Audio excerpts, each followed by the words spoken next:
What's up, everyone? I want to welcome you to another episode of Bar Understood. I want to thank everyone for tuning in. I'm your host, Eric Hicks. If you're appreciating the content and you find it informative, please feel free to share, subscribe, comment, and click the bell so you'll get notices whenever we upload new videos. As of now, I'm sure that you have all seen this cable Fox News clip of Raymond Arroyo suggesting that black people were moving towards Trump over a pair of tennis. I'm sure you've seen the video of the token Negro with a pair of these Trump tennis. And lastly, the statement that Donald John Trump made while he was addressing a crowd of black conservatives in South Carolina. As much as it pains me to go back into these things, I want to take a quick look at each one. And it's going to be a brief look because I refuse to peddle this type of racial bullshit. But I think we have to understand what it is before we can really confront it and call it out. So let's take a look at these videos real quick, and we'll discuss from there. Pastor Mark Burns. Mark, where are you? Where's Mark Burns? He's a great guy. Good. These lights are so bright in my eyes that I can't see too many people out there. But I can only see the black ones. I can't see any white ones, you see? That's how far I've come. That's how far I've come. That's a long way, isn't it? We've all seen the mugshot. And you know who embraced it more than anybody else? The black population. It's incredible. You see black people walking around with my mugshot. You know, they do shirts and they sell them for $19 a piece. It's pretty amazing. Regina George and the Mean Girls was even treated with kindness. Hell, even the Grinch came around and he was treated with kindness. But if I had known what would have happened when I wore these shoes, I said, hold up, wait a minute, something ain't right. I damn near turned into Uncle Ruckus. As soon as I put my foot in, I said, which one of you nappy-headed Negroes is trying to take my shoes? Money. A limited edition series of gaudy gold $400 Trump sneakers. And like they always do on Fox, somebody said the quiet part out loud on what the big sneaker strategy is really all about. Even the sneaker thing. I was on social media last night. Very interesting. As you see black support eroding from Joe Biden, this is connecting with black America because they love sneakers. They're into sneakers. They love this is a big deal, certainly in the inner city. So when you have Trump roll out his sneaker line, they're like, wait a minute, this is cool. He's reaching them on a level that defies and is above politics. The culture always trumps politics. And Trump understands culture like no politician I've ever seen.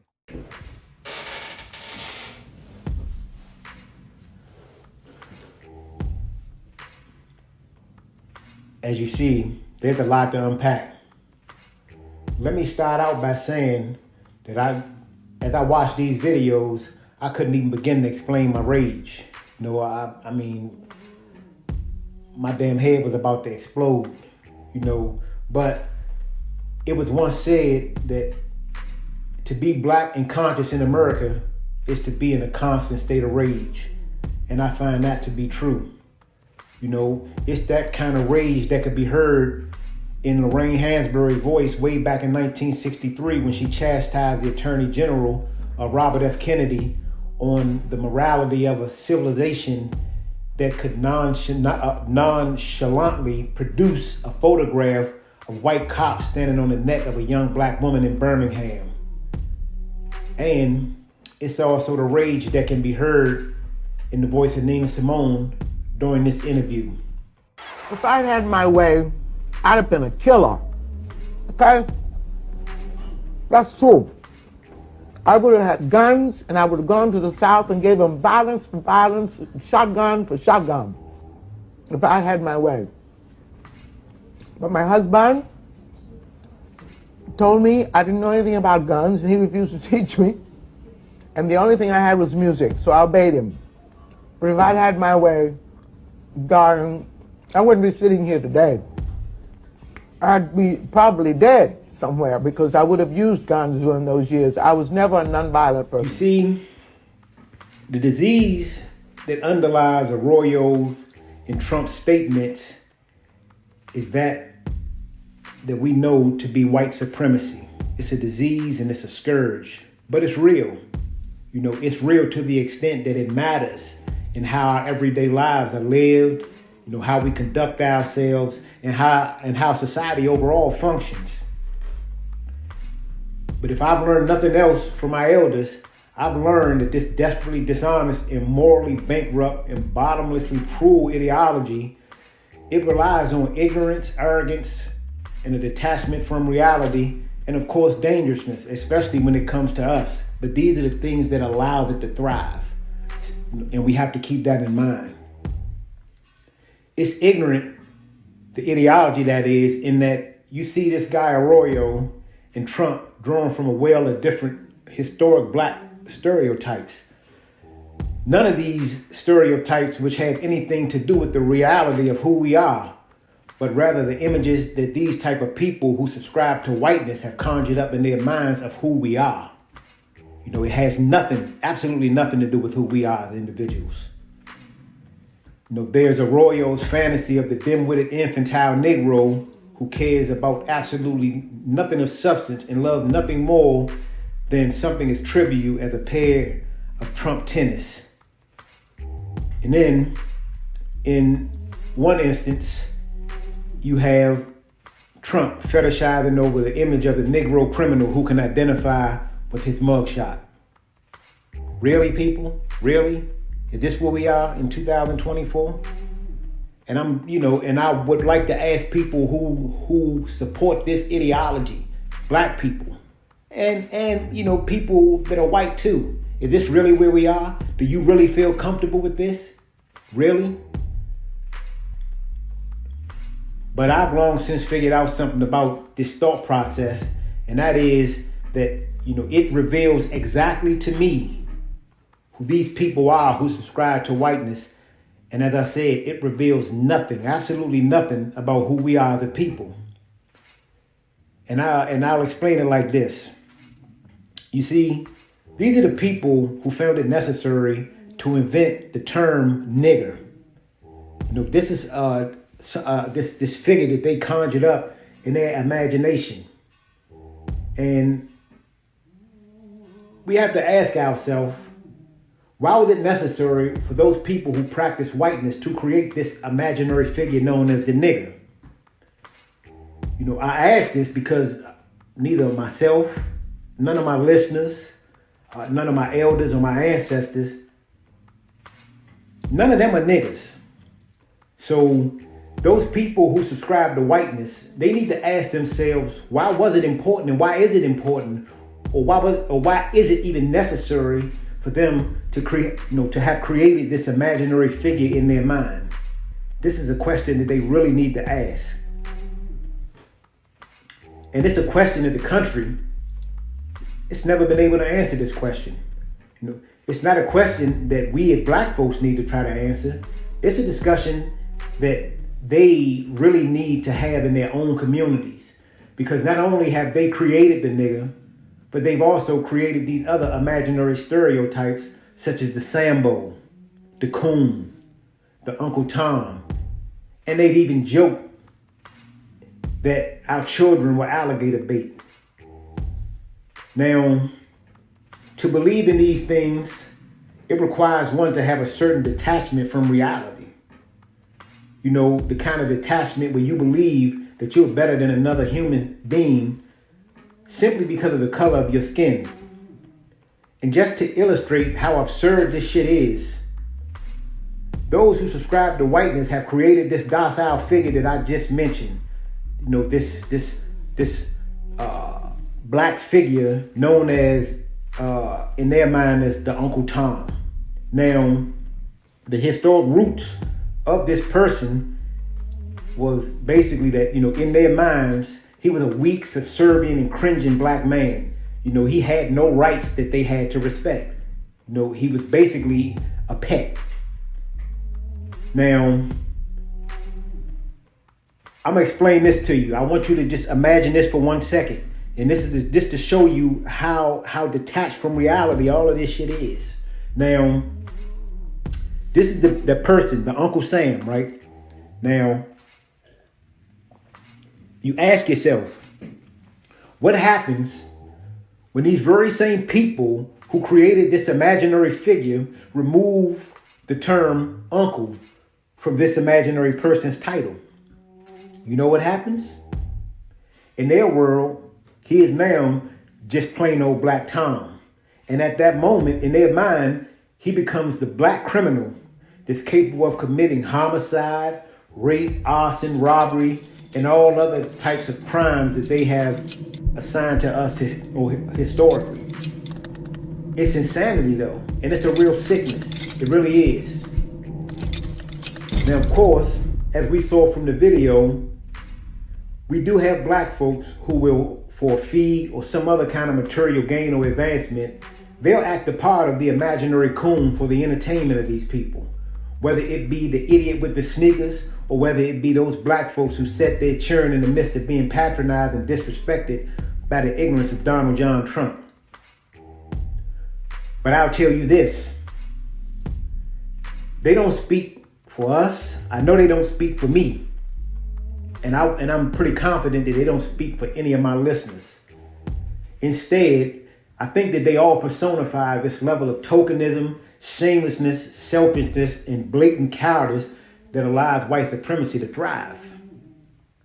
But nevertheless, we have to call these people out whenever they rear their head and make sure that this tomfoolery and this type of bullshit that they embrace, that it never goes unchallenged. We have to challenge it constantly. We have to challenge it aggressively, okay? We have to challenge this. Now, let me be clear. I don't have a problem with any black people who consider themselves a conservative, as long as they understand that there's a fundamental difference between being a black conservative and the conservatism of the Republican Party. Okay? There's a real difference between the two. And the distinctions, they grow more clear by the day. Now, for a person to consider themselves a black Republican conservative, what I've seen and what I'm sure that some of you've seen when you look at the Tim Scotts and the Byron Donalds, is that you have to check your humanity, dignity, and self-respect at the door when you enter the room with people who consider themselves white Republicans, those who practice a whiteness, okay? And it makes itself manifest every time I see these individuals. You know, they have to have a revisionist history in that they can see something and we can all see it and we can be offended by it, but they have to explain why we can't believe our lying eyes and we weren't just disrespected or offended by something that was just done, by something such as what Raymond Arroyo did, or something such as what Donald Trump did in front of that group of people. Now, there's also this level of arrogance. And that arrogance, you know, this is a part of that thought process. And it goes like this, that it's so because I'm white and I said it's so.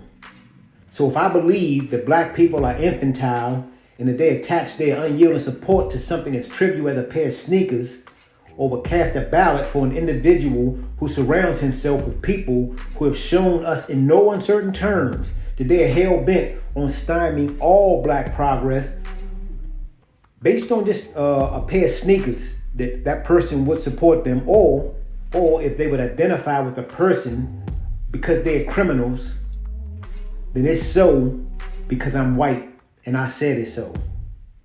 You follow me? These things are so solely because that person's white and they said that it's so. Okay? That's arrogance. That's pure arrogance. But this is the same arrogance that Megyn Kelly relied on a couple episodes ago when she sat there and told us all that Santa and Jesus were both white. That's an arrogance, and a detachment from reality when it involves who we are as opposed to who we are perceived to be as real people. The sad part, and this is really sad, is that I saw a study recently where most white people in this country, 75%, they have no black friends. But the arrogance of white supremacy tells them that they're entitled to define you, they're entitled to define us based on images that they've conjured in their mind. Me personally, and I'm pretty sure I speak for you as well, I don't know a single black person who will support Donald John Trump because of a pair of sneakers. And I don't know any credible black persons that will support him because of a mugshot. I would like to think that I don't know any black people that will support him at all. But that's a story for another day, okay? But again, let me stress that it's that arrogance and that detachment from reality that would give these people the audacity to believe that we are who they perceive us to be rather than who we actually are. It's shameful, but nevertheless, it's something that we have to confront, and confront it we will each time. Now, sadly, there's also a level of danger associated with white supremacy that all black folks know too well. So while the clips, while they may have seemed funny to some people, there's a direct correlation between the ignorance of Raymond Arroyo, the ignorance of Donald Trump, their derogatory stereotypes, and the deaths of so many people that look like us through state-sanctioned violence in the name of white supremacy. It doesn't matter if it's been Tamir Rice, a Tatiana Jefferson, Eric Garner, Sandra Bland, Breonna Taylor, the list goes on. These people were killed for no other reason than the color of their skin. No other reason, okay? And we need to understand that. We can't go around it. We have to understand that, and we have to understand it fully. Now, as sobering and infuriating as this topic may be, I want to close out by reiterating the point and sharing with you something that I learned from James Baldwin. Remember, that the comments of Arroyo and Trump, they tell us nothing about who we are as people, but it tells us everything and more about who they are and who those people are who ascribe to whiteness. This is what it tells us about them, okay? And you see, as James Baldwin put it, one cannot deny the humanity of another without diminishing one's own. Okay, so believe me when I tell you that the damage is not done to us technically by them dehumanizing people who look like us. The reality is that the damage has been done to them. Because if we've proven nothing else, we've proven to be resilient, and we've proven that we will fight. Okay? So the damage is technically being done to them. Now, we have to continue to be truth tellers, okay? And we have to continue to speak truth to power. So I want to thank everybody for tuning in. And I want to leave you with a few words of wisdom from the late Tupac Shakur. Thank you all for tuning in, and I'll talk to you next time. Until then, take care. Doing is leeching off the ghetto. They use the ghetto for their pain, for their sorrow, for their culture, for their music, for their happiness, for their movies, to talk about boys in the hood. You know what I'm saying? I don't want to be I don't want to be 50 years old at a BET We Shall Overcome Achievement Awards. You know what I'm saying? Not me. You know, I want when they see me, they know that every day when I'm breathing, it's for us to go farther. You know, every time I speak, I want the truth to come out. You know what I'm saying? Every time I speak, I want to shiver. You know, I don't want them to be like, they know what I'm going to say because it's polite. They know what I'm going to say. And even if I get in trouble, you know what I'm saying? Ain't that what we're supposed to do? I'm not saying I'm going to rule the world or I'm going to change the world, but I guarantee that I will spark the brain that will change the world. And that's our job, is to spark somebody else watching us. We might not be the ones, but let's not be selfish, and because we're not going to change the world, let's not talk about how we should change it. I don't know how to change it, but I know if I keep talking about how dirty it is out here, somebody's going to clean it up.